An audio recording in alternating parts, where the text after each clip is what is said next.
Almost 9 out of 10 autistic women report experiencing sexual violence. That is 3 times higher than the already appalling figure for women overall. The danger of a statistic like this is that it can be used to blame us instead of looking at the actual causes, which I'm going to name plainly in this video.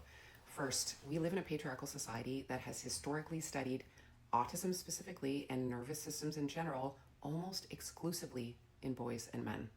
The result of this is that the majority of autistic girls are either undiagnosed or misdiagnosed and therefore robbed of essential information about our brains, nervous systems, and socialization that would actually make safety and sustainability more likely. Second, we live in a neurotypical world that makes no accommodation for autistic perception.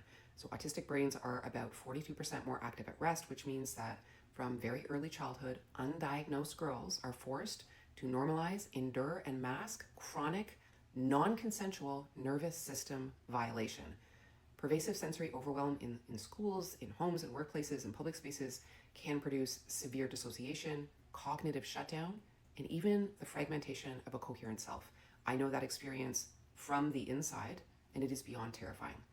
Third, living under these conditions trains female nervous systems into the fawn response. It's not a personality trait, it's not a choice, it's an automatic adaptation of a nervous system that is literally under chronic, constant threat within a culture that demands that anyone who is female remains pleasant while we suffer.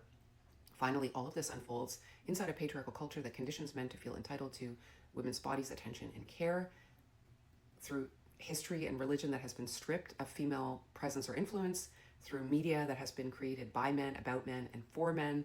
Boys are taught that they are the protagonists of the world and that women exist as background, support, and supply.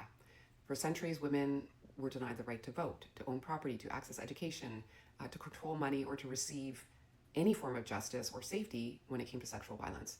Men have never been required to or rewarded for developing empathy, accountability, or restraint. Given these conditions, the statistic I started with is in no way mysterious. Predators who are groomed to feel entitled to any female naturally are going to prefer those of us who've received extra training our entire lives to doubt our discomfort and to override our boundaries. The fact that autistic girls and women project our own decency and integrity onto others, not because we're naive, but because abuse and manipulation are so foreign to our nature, also makes us optimal targets. So predators select those of us who have already been chronically violated and gaslit by the entire world and who aren't naturally wired for suspicion or manipulation.